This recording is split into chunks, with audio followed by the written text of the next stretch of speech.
Hello YouTube.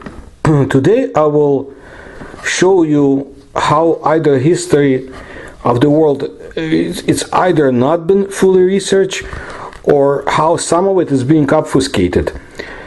This is important to know because what happened then actually can happen again, and maybe we should be prepared if possible. At least to know is our right, to know what natural disasters can impact our planet, what alien observers can arrive to study it all, and what dangerous or sentient but alien creatures can roam the planet. You see, between the years of 1450 and 1850 AD, a whole series of local catastrophes occurred on this planet. I find the one that took place in the 16th century one of the most fascinating ones, in a macabre sort of way. Well, history books are silent about the really strange events of 1538-1539. It may be that historians don't know as well the full scope of what had happened. And because I have been studying paranormal phenomena for decades, I have paid close attention to some paranormal aspects of the period. And in the future, I will present a video about very interesting rockets that were created in the 16th century as well, that few people talk about. But today, I believe there is a connection between the strange humanoids and depiction of UFOs and the terrifying destruction. Some of this destruction, of course, was caused by nature, a lot of it by war, but it also was a very good opportunity for observation for those who wanted to look at human history. I'm speaking about a mysterious, terrible catastrophe of the 16th century, which occurred around 1538 in Europe, when basically in 1 year, a number of ancient temples, cathedrals, monasteries, and even royal castles with their palaces were destroyed. Yes, Europe was in ruins in a way. It was a large-scale disaster and not some ordinary internal church war called the Reformation, for example.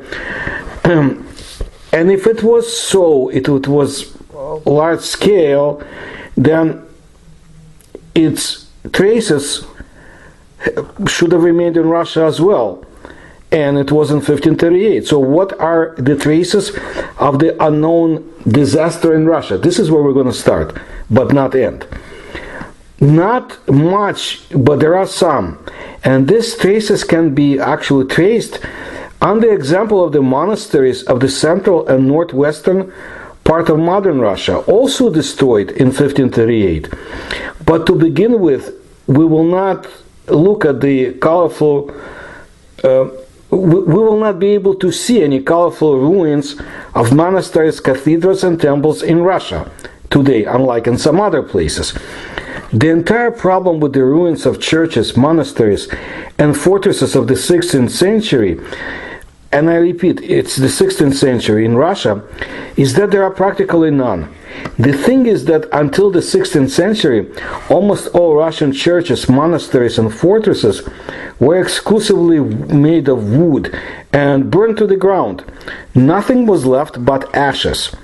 All the ancient stone monasteries, cathedrals, and fortresses that have come down to us, or their ruins which we admire today, are buildings at best of the second half of the 16th century, built on the site of completely destroyed, burned down earlier buildings, or their structure, what we see today, of the 18th and 19th centuries. Another difficulty with the histories of monasteries and churches in Russia is that after numerous fires and destruction, many church archives also burned down, and even small-scale information about the period of many monasteries of the 16th century, it is no longer possible to trace. It just doesn't exist. It is not for nothing that many monastic libraries kept records only from the end of the 16th century and the beginning of the 17th century. The monks restored at best the approximate dates of the founding of their monasteries and some episodes from the life of the founding fathers, and that's it. But even against this poor background, the monastery monks still left us something for about 1538. In the history of almost all ancient monasteries, the same detail can be traced back to the 16th century. Either in the first half of the 16th century, wooden monasteries were completely destroyed, burned to the ground, and rebuilt later, but already in stone. Or information about the history of the monastery for the 16th century is completely missing. Well, isn't it strange? What happened in those years? The answer to this question we may find in the Russian chronicles. Describing the history of the Spaso-Preobrazhensky Solovetsky monastery on the Solovetsky island in the White Sea, the chronicles note that in 1538 a terrible disaster came to the island. A terrible storm hit the island. Huge waves rose, the sky turned black. In the middle of the day, lightning struck and a terrible fire destroyed everything alive and inanimate on the island. All the monastery buildings were burned to the ground. All the monks also died. So what kind of natural disaster happened in the 16th century? Why are the historians silent about it? Or do they just have nothing to say? Looking at the history of the monasteries of the Moscow kingdom, I noticed that the history of many monasteries begins precisely from the 16th century, more precisely from the second half of the 16th century. And many monasteries were not called monasteries but pustin. So why are so many monasteries called pustin? What is a pustin? A pustin in Russian is a small, sparsely furnished cabin or room where a person goes to pray and fast alone in the presence of God. The word pustin has its origin in the Russian word for desert, pustynya. A person went to live personally in a pustynya, who went to live there, it was called pustynik. But the reference to the desert also means that something turned previously inhabited places in basically areas like sheer deserts. This is according to Russian historian Yuri Abarin. Some pandemic, some illness that arrived in the air had deserted those places. And you cannot blame Ivan the Terrible for any of this because he was a child at the time. You see, Moscow was ruled by the Shuisky princesses and their allies. The Russian Tsar, or king, who became known as Ivan the Terrible, was the son of Grand Duke Vasily Ivanovich from his second wife, Yelena Vasilievna Glinskaya. He was born in 1530. As a 3-year-old child in 1533, after the death of his father, he was proclaimed Grand Duke. According to the will of Vasily III, his mother became the regent of the sovereign, and she passed away in 1538. Now, about enemy forces, would they be burning monasteries? Well, not in the north, but the first invasion of the Crimean Khanate forces, the Muslims who lived in and ruled Crimea, vassals of the Turkish ruler Suleiman the Magnificent, or Just as it's called in Turkey. Well, the first invasion took place in 1541. And all this took place far away from England and continental Europe. Yes, the Sultan waged intense war in Europe, but mainly in Hungary, the Balkans, Austria, and even a part of Germany. So his forces did not destroy those castles and monasteries in Russia and Western Europe, let's say, away from the territories I told you about, to the west. We just do not know what it was in Muscovy and Russia that did it to the monasteries. But what about Western Europe? If you trace the history of ancient castles, abbeys, and cathedrals of England, it is impossible not to pay attention to one extremely curious Fact, many of them were seriously damaged or even destroyed in the first half of the 16th century, or rather in the years 1538-1539. Here are some examples. Byland Abbey. According to the documents, it was turned into ruins in November of 1538. Fountain Abbey. It was destroyed in 1538. Riva Abbey, North Yorkshire, destroyed in 1538. Netley Abbey, destroyed in 1538. Glastonbury Abbey, destroyed in 1539. Some English historians attribute these destructions to the activities of King Henry VIII and related to religious differences. And, here is their very coherent explanation. The dissolution of the monasteries, occasionally referred to as the suppression of the monasteries, was the set of administrative and legal processes between 1536 and 1541, by which Henry VIII disbanded monasteries, priories, convents, and friaries in England, Wales, and Ireland, expropriated their income, disposed of their assets, and provided for their former personnel and functions. Although the policy was originally envisioned as increasing the regular income of the crown, much former monastic property was sold off to fund Henry's military campaigns in the 1540s. He was given the authority to do this in England and Wales by the Act of Supremacy, passed by Parliament in 1534, which made him supreme head of the Church of England, thus separating England from papal authority, and by the First Suppression Act in 1535 and the Second Suppression Act, 1539. See, but this doesn't explain everything that took place in England. Apparently, scientists ignore the fact that in the same years, Richmond Castle was also destroyed, the favorite residence of Henry VIII, for the restoration of which the king spent huge funds from the treasury, as well as other castles and palaces that have nothing to do with the religious conflict in Britain. The king, in their opinion, had nowhere to put his money, like, I will destroy it myself and I'll rebuild it myself. The interest in this issue of wanton destruction increases if you look closely at what was happening at the same time in other European countries. So this is what happened. In Belgium, the ancient abbey of Villers, it was completely destroyed in 1538. France, Villandro Castle, it was destroyed in 1538. St. Peter's Abbey, destroyed in 1538.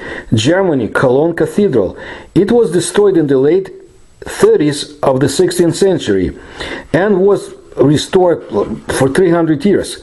Spain, Bertrand Castle in 1538, it was destroyed to the ground. It was later rebuilt. It's a beautiful place, but it was destroyed in 1538. Why were the castles and abbeys destroyed? Okay, there was war between the Ottoman Empire and Portugal and other Christian lands, but not exactly in those locations that I have listed. And it was waged on ships, so to say. And the Spanish conquest of the Americas doesn't fit in here. I'll mention more about the wars with the Turks later, but it doesn't seem to be the cause. So what about the natural disasters? How about earthquakes? Yes, there was actually one in 1538, but not on a global scale. A few people know that 10 kilometers from densely populated Naples, there are the Phlegrean Fields, a unique natural object. In Italian, this is volcanic area. It's called Campi Flegrei. And according to scientists, it's a supervolcano, the eruption of which could destroy Europe. Keep it in mind. The other day, it became known that Campi Flegrei wakes up from the hibernation. History of the supervolcano Phlegrean Fields, or scorched lands, taken from ancient mythology. This was the name of the place where the gods, led by Zeus, defeated the giant beings spawned by Gaia. From a geological point of view, Campi Flegrei is a volcanic caldera, a vast cirque-shaped basin of volcanic origin, with an area of about 100 square kilometers. It is mostly underwater and has 24 craters and volcanic uplifts. One of them, the Solfatara volcano near the city of Pozzuoli, which appeared about 4,000 years ago, periodically throws out underground gases. According to the myths of the ancient Greeks, it was in Solfatara that the god of fire volcano lived. The magma of the Phlegraean fields comes very close to the Earth's surface. 40,000 years ago, a mega eruption occurred in this area. A layer of ash from which covered 1.1 million square kilometers in Europe. I urge you to pay attention to this in the year 2022 and the coming year 2023, because volcanoes are waking up all over the planet. Well, 12 to 15,000 years ago, there was another eruption of Campi Flegrei, already smaller in the area. After that, the supervolcano from time to time reminded itself only with small eruptions. But in 1538, when the last activity was recorded, the Monte Nuovo volcanic cone was formed here. This event, described by many witnesses, became an important milestone in the development of volcanology and an interesting sight to see for those who like to study our planet. So what about UFOs and aliens? In 1538 AD, a tapestry known as the Triumph of Summer, or Summer's Triumph, was created in the city of Bruges in Belgium.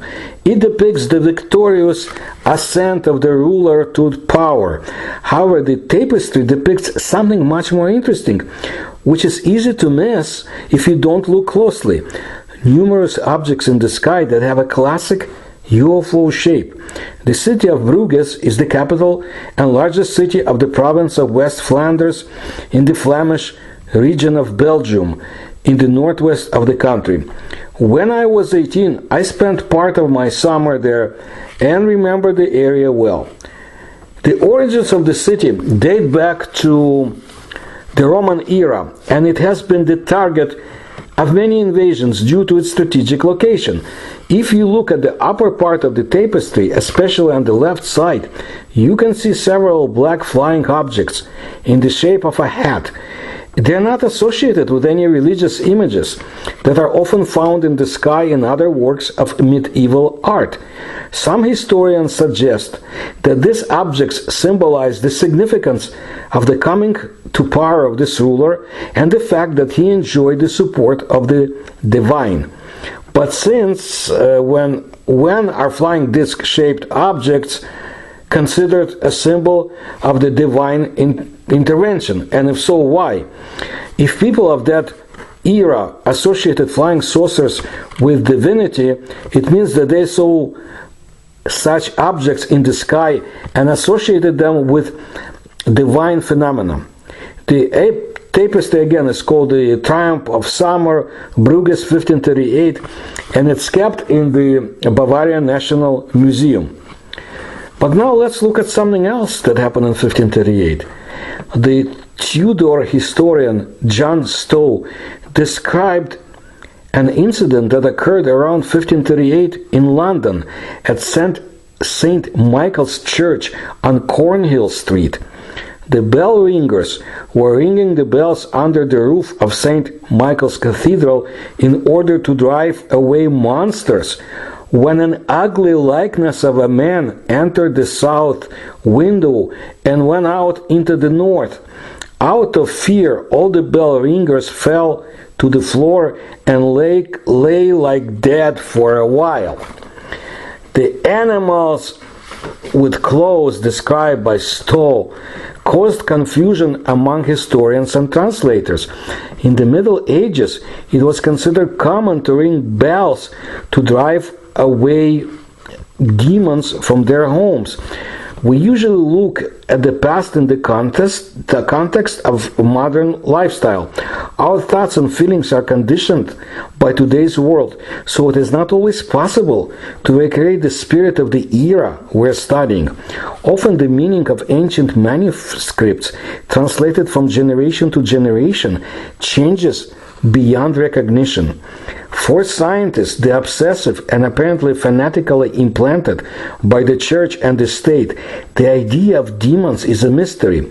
Pagan myths and ancient superstitions tell of giant furry creatures living in the forest caves. For example, they were called the devil's spawn.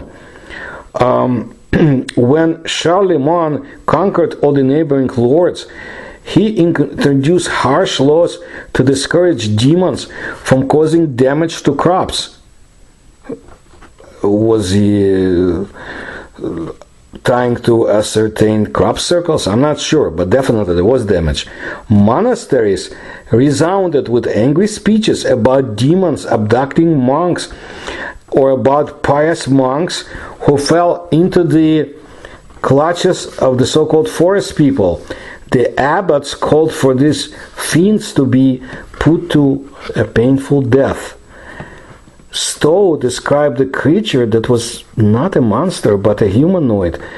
But what if the creature described by Stowe, the ugly likeness of a man, was an alien who came to study this planet? There's so many questions. But as for the real monsters, human beings need only look to themselves. In 1538, the Auvergne shepherds Claude Jampreux, Jacques Bouquet, Claude Genguillaume, and Thierry Poget, responsible for from 40 to 50 victims, were executed. But let me set the scene. You see, the Italian War from 1536 to 1538 was a conflict between King Francis I of France and Charles V, King of Spain and the Holy Roman Emperor. The war was fought for the control of the territories in northern Italy, in particular for the Duchy of Milan. During the conflict, both French troops invaded northern Italy and Spanish troops invaded France. But see, Catholic troops had no reason to destroy Catholic monasteries. Anyway, in 1538, after the unsuccessful siege of Marseille by Charles of Habsburg, the French King Francis I concluded peace with him in Nice and left for Paris. Passing through Auvergne, he met a delegation of mothers. All of them lost boys from 7 to 14 years old for several years. The remains of some were found in the local mountains in the most terrible shape. I will skip the actual description. The king appointed an investigation during which 4 men were arrested. They confessed to more than 40 ritual murders, during which they dressed up in dyed sheep skins and, imagining themselves to be werewolves, loups-garous, killed shepherd boys and performed unspeakable horrors. All 4 were painfully executed in a soir. Their bodies were burned and scattered in the mountains. So projecting human conduct on other sentient creatures is not smart, but humans have always done it, including lately in our science fiction books as well. But I also want to bring your attention to another part of the world of interest to paranormal phenomena researchers. Gerhard Kramer, better known as Mercator, is considered to be the most outstanding cartographer of the 16th century. There is even a tendency to lead the beginning of scientific cartography to him, that it happened because of him. And yet there was no cartographer more interested in antiquity, more indefatigable one, meaning not getting tired in the search of ancient maps, or more respectful of the study of the bygone eras. We have good reasons to believe that Mercator admitted the possibility of the existence of the continent Antarctica, because Antarctica on the maps was drawn by him personally. One of its images appeared on sheet 9 in the Atlas of the 1569 edition.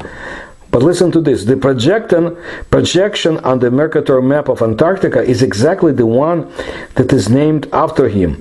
The meridians ride parallel from pole to pole, and this, as already noted, greatly exaggerates the size of the polar regions. But earlier, in 1538, Mercator drew a world map, and also with Antarctica. It seems that Mercator constantly used the ancient primary sources that were available to him.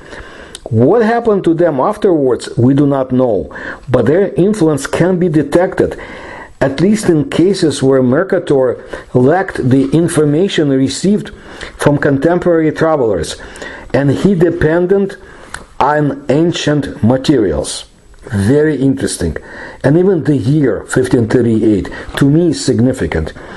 I have not been able to find information about the strange events that took place in those 2 years in India, China, Japan, Korea, Africa.